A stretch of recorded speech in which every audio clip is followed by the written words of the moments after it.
Hey, hey, good morning, good morning, good morning, or should I say good afternoon to some of you? Yeah, depending on where you are. Hey, listen, this is Dr. Mack, your truth and transparency coach.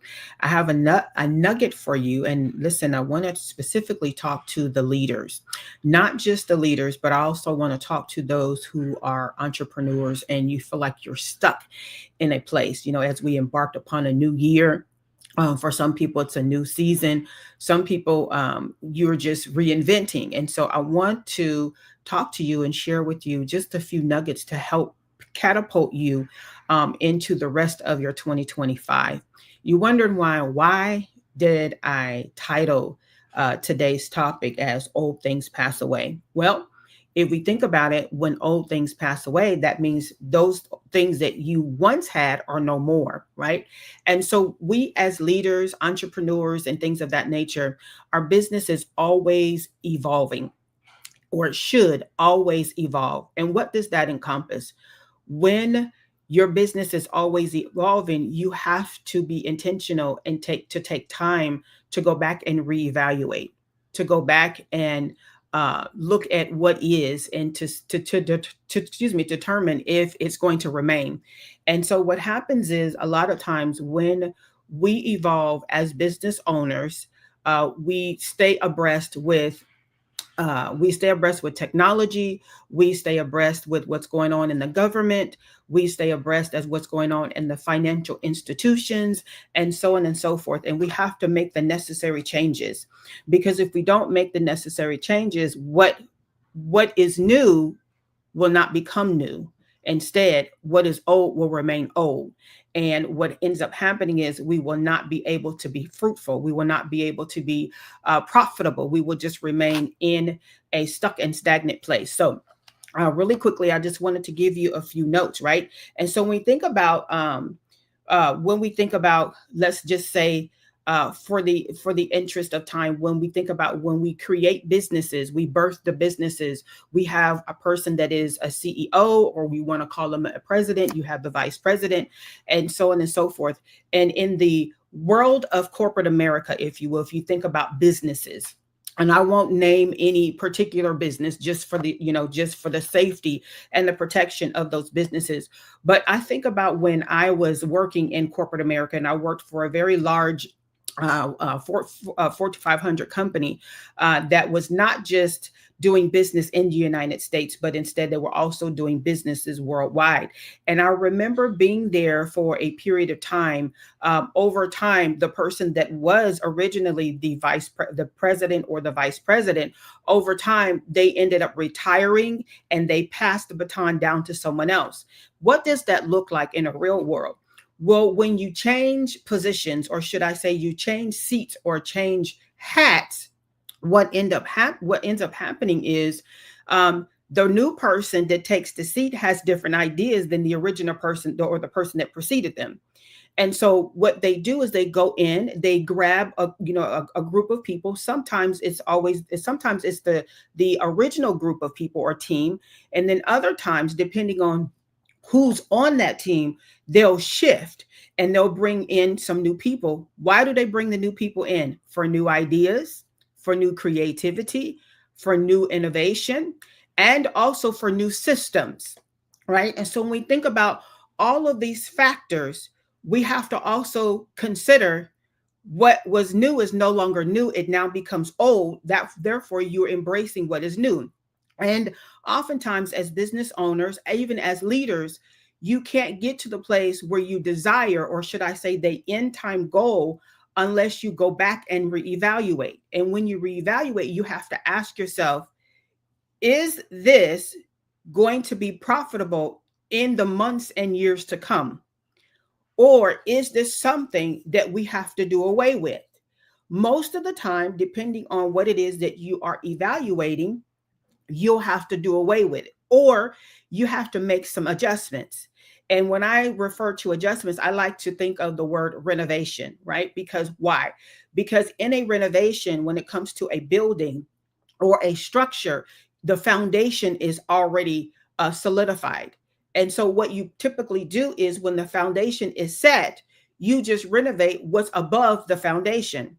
So, in terms of business owners, leaders who have teams, you have to renovate or do away with that which is no more.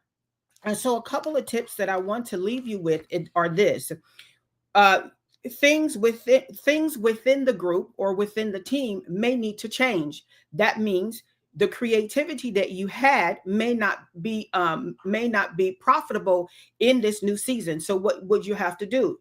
It may require you to take some additional classes, or send your team or a couple of your teams to go and learn new tricks, have new skill. And what you do is you bring them back, and then what they do is they train other people, so they'll become that phrase, train the trainer. So you want to make sure that you have those things in place. The second thing is you have to be mindful that people will change. And what I mean by that is you have some people, or let me just put it this way: a lot of times you hear people, they'll say, I'm very loyal. And that might be true. They may be very loyal. They have shown up at every event. They have shown up at every project. They have shown up at every task. They had your back, and so on and so forth. But just because they are loyal does not mean they're integral. That is one thing that I have learned. Just because they're loyal does not mean they're integral, because what happens is, a lot of times as business owners and leaders, we will adopt, or should I say, we will bring people on board who appear to be, or maybe in that season, they may very well be loyal. But if they lack integrity, that can cause a problem later, because the loyalty, that means they're present. Hear me when I say their loyalty means that they're present. That means they're just there.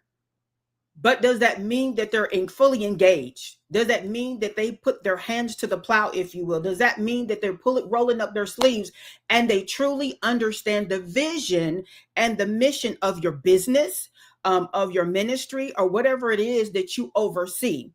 Do they really understand the vision that has been written out? Do they understand the mission that it's going to take in order for the vision to be executed? And a lot of times when people will say, they'll say, well, I'm very loyal. I'm very loyal. And they can be very loyal because they're just present. But in terms of them fully understanding and helping you as a business owner, or a leader of the pack, if you will, to execute that which has been written, core values and things of that nature, if the two don't line up, then it's time for you to probably not only reevaluate, but change the seat. And be okay with that as a leader. Be okay with that as a business owner, because sometimes people can be loyal, and they can be loyal for the wrong reason. They can be loyal because they want to stay or stick, or as I like to say, they want to stay in your back pocket, or be on the heel of your shoe. They become gum on the heel of your shoe. That's not always a good thing.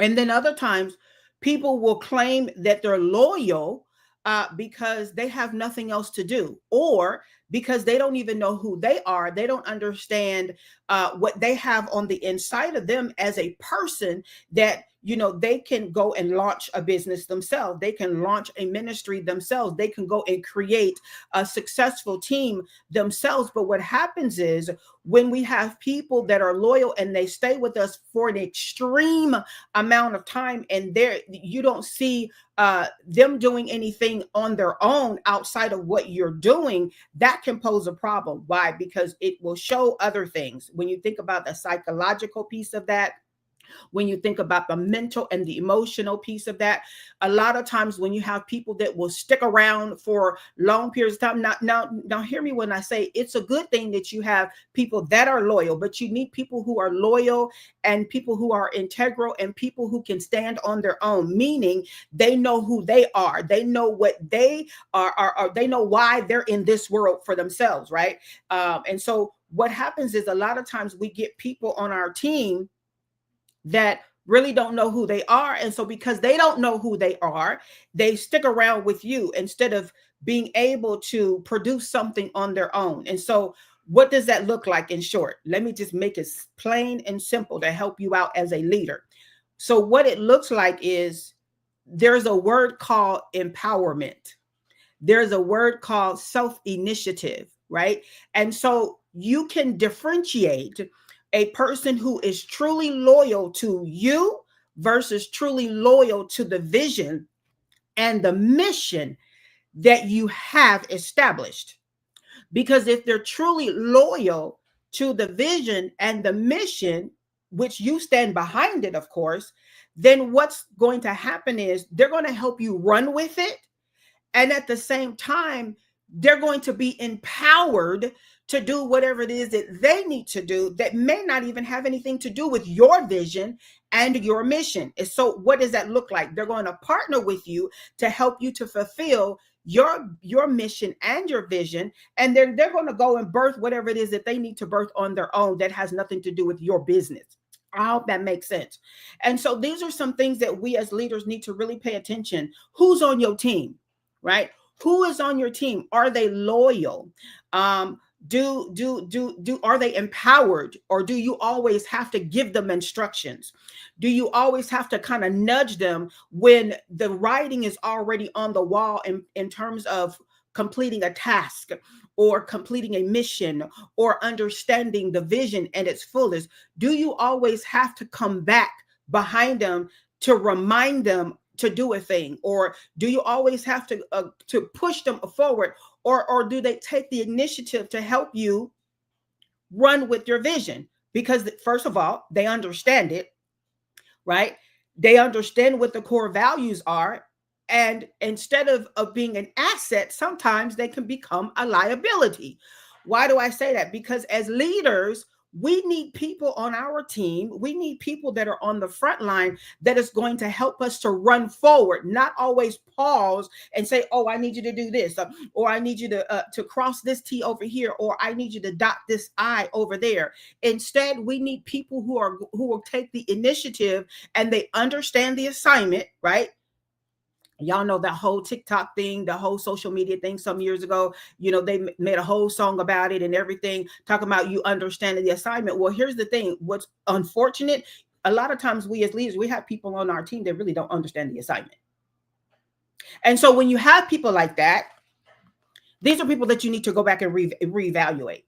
Be okay if you have to dismiss someone, or be okay, or as I like to use the word Tetris, if you got to play Tetris with people on your team to move them around. And it is significant and it is very important to adopt the Tetris syndrome. I'll just use that, right? The reason why is when you adopt the Tetris syndrome, you are maximizing your team. Sometimes you may have a person on this particular project, and you may need to shift them out. Why? Because they are multi-creative. They have multiple gifts, and you're not pimping their gifts. You're partnering with them to do what? To enhance what they have on the inside of them. Sometimes you may have them on this particular project for a season, then you say, you know what? I need to shift you over here, or as I like to say, play musical chairs with the seats. Okay. And so you need to sometimes move them. It's to help maximize them and also help you to meet your goal while you are moving forward in your vision. So be okay with the people change. Okay. Number 3, you said, well, what was number 1? Number 1 is things change. Things within it will change. That's your team, your group, your brand. Those things will change over time, and you want to keep up. Not saying you want to keep up with the Joneses, but you want to keep up with what's evolving in the world. You have technology and things of that nature. You want to, and I know a lot of business owners, ministry overseers and stuff like that, they are afraid to fully embrace technology. Heck, if I be honest with you, I was in technology, but I didn't fully embrace a lot of it. Why? I don't like doing lives. That's just me being honest. I don't like doing lives, but I understand what I have to offer: nuggets, truth and transparency as a coach, mentorship, and things of that nature. Yes, while I have this whole thing called email distribution list, but sometimes people want to see a face of who's behind that email, right? And so what does that mean for me? Embracing the next level of technology. as a business owner, as a mentor, as a coach, as a ministry overseer, things of that nature. We have to embrace what is evolving in the world. Not, I'm not saying to embrace it to the fullest where it becomes an idol. That's not what I'm referencing. You embrace it um, to help cause your to help evolve your brand, to help evolve and to bring exposure to your business. Because what, sometimes you have people who can be your, who are your potential customers.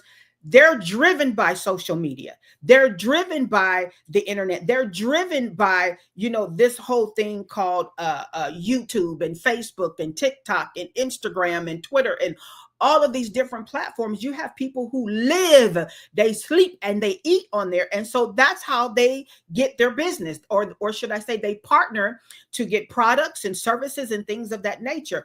And this is the way the world has evolved. Yes, you have many grocery stores, you have stores and things of that nature. But what's happening is, unfortunately, a lot of businesses that are in a brick and mortar are going out of business because people are leveraging online services. And so when we think about that, we have to be mindful that things within will change. People will change, or should I say, even in the world today, people will change, and people are being removed out of seats and robots are being replaced with them.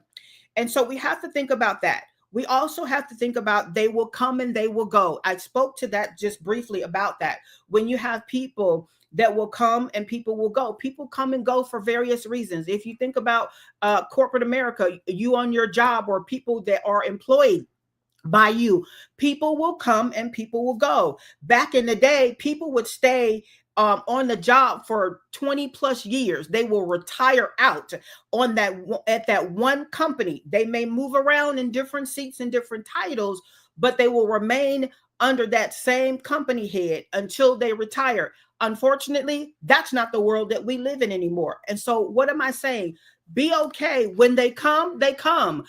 Just make sure you vet them when they come, to make sure they are the ideal candidate, if you will, or the ideal employee, or the ideal partner, or even the ideal volunteer. And I say volunteer because I don't want to forego or forget the nonprofit organizations, because many non-for-profit 501c3s and so on and so forth, a lot of them have very minimal employees that are that have wages, but they have more volunteers. I didn't say voluntoes. I said those who understand the vision. They want to help them to run with the mission. And so what they do is they will volunteer to help execute the vision and the mission that is there. So be okay when they come and when they go. Same thing for ministry. You have people that will come. You have people come for the right reason. You have people that come for the wrong reasons. True be told, you got folks that will come for the wrong reason, and they come for the wrong reason. Why? Because, oh, they see this so-and-so over here is highly anointed, or they see that they have this platform that, where the leader is renowned and so on and so forth. And they want to be seen and things of that nature, only to discover once they get in the seat there, it's not about them. But rather it's about the ministry, or it's about whatever the vision or the mission it is for that particular ministry, right? This is the same thing for businesses. You have people that will just come because they just want the money. They don't care about the vision. They don't care about the mission. They don't even care about your core values. To truth be told, they come in with a stank nasty attitude, and they come in, they want to run the show. And what happens is, because they came in with the wrong mindset, you hire them because their resume showed, hey, look, you got the skills and so on and so forth. They hired them, but what happens is they didn't do a character evaluation. So over time, what happened? That person's real true self showed up. And so they either, by warning, left on their own, or unfortunately, you had to dismiss them. Again, be okay when they come and when they go. The next one, plants grow and die and grow again. You think about Mother Nature, if you will. You think about how things grow, and then depending on the season, it will die away. But in some cases, it doesn't die away. It's just not the season for it. For an example, we had a kale vegetable growing in our backyard. And I thought, because, as I was learning and planting and growing simultaneously, I thought, okay, when the winter season come, depending on where you live, it was going to be uprooted, or that the plant was going to die away. And then when the season was appropriate, I was going to have to replant seeds. That was not the case. Same thing with lavender. That's not the case. What happens is certain plants, hear me, certain plants that you plant, depending on the season, they will produce more. And then other seasons, they will withdraw. They go into hibernation. Use that word.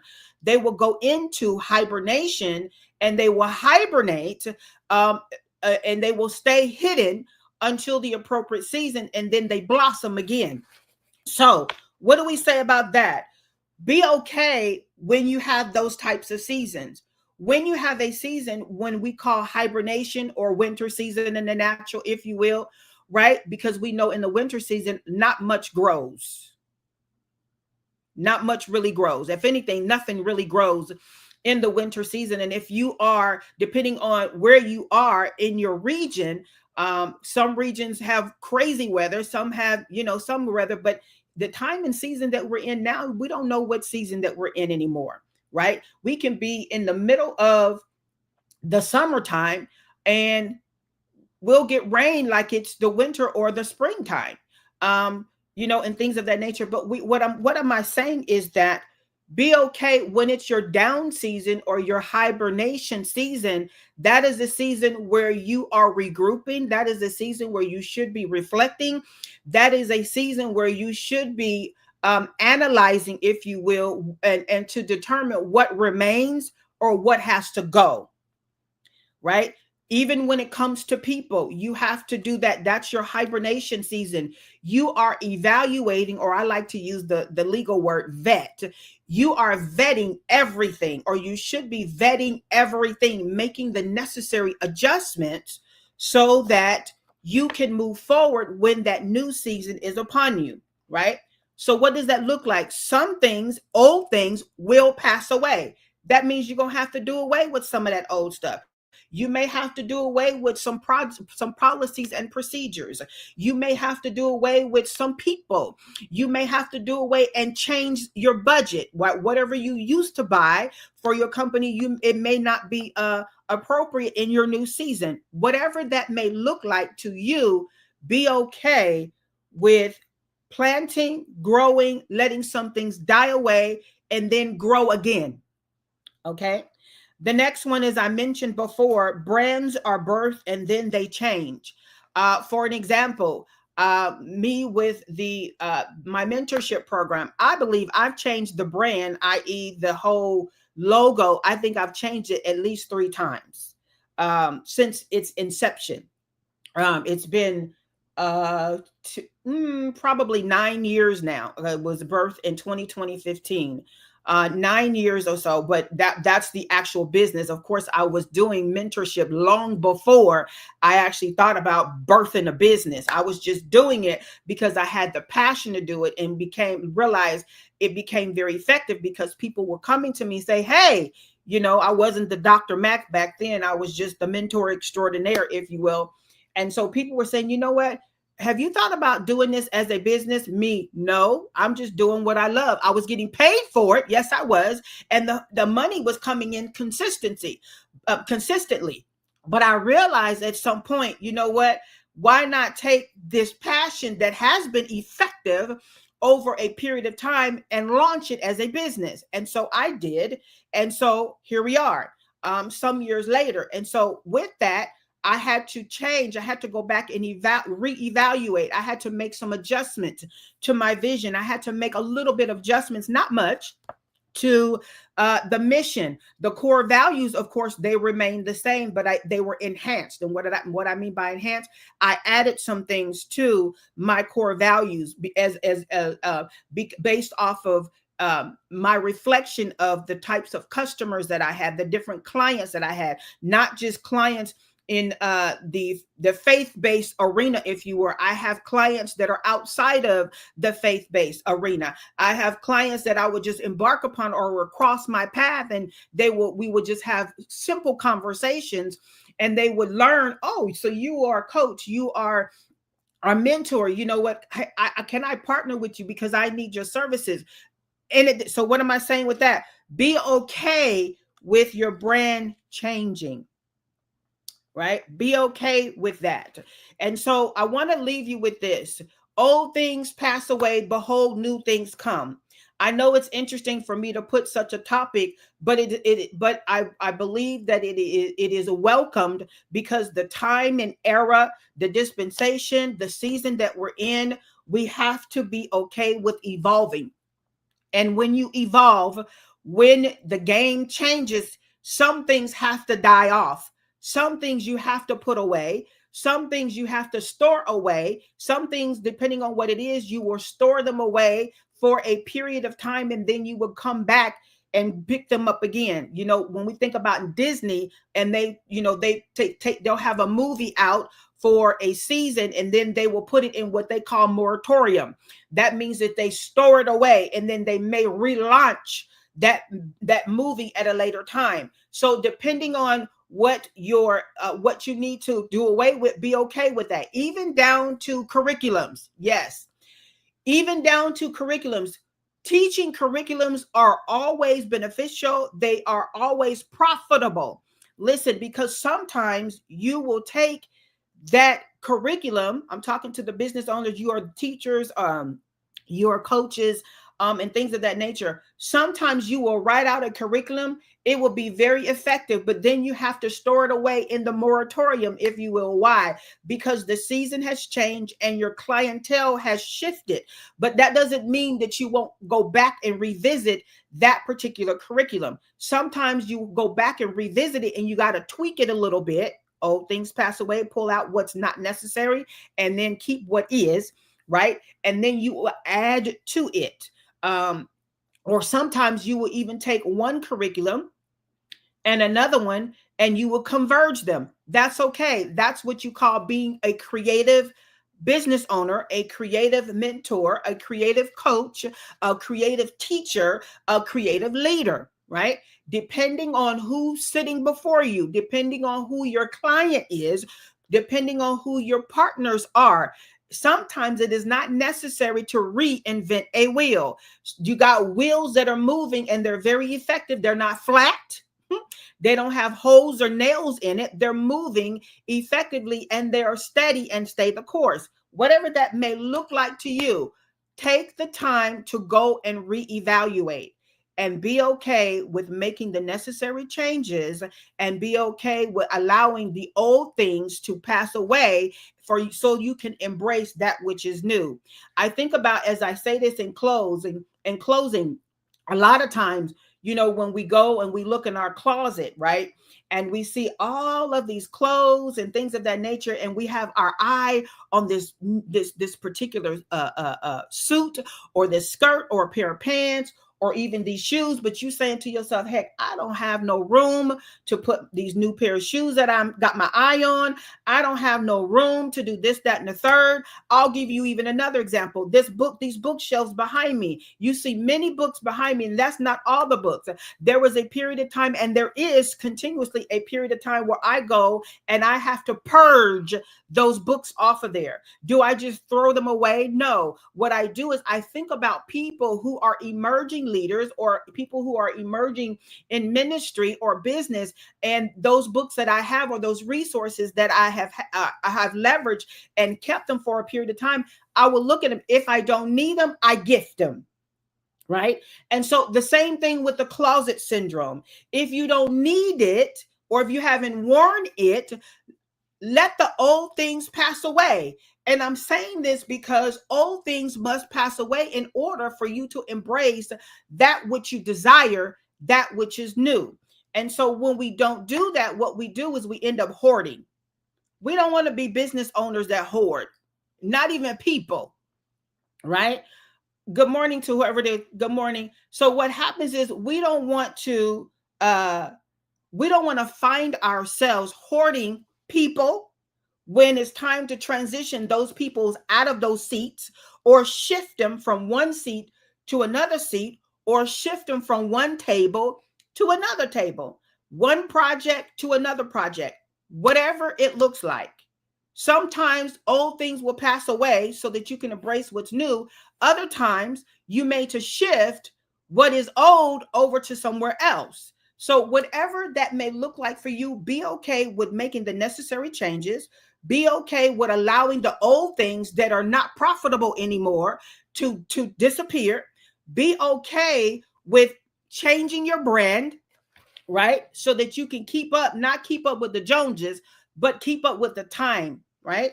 And then the last one is be okay with embracing new ideas. I say this because, again, we have business owners, you have ministry overseers.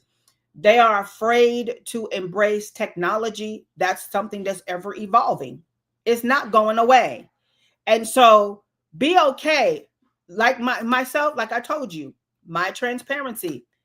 I don't want to do no lies. I don't want to do this, that, and the other. But I understand, in order for me to reach the masses, in order for me as a business owner to gain more clientele, sometimes I don't have to put my face on a camera and sit before the people and just have a conversation.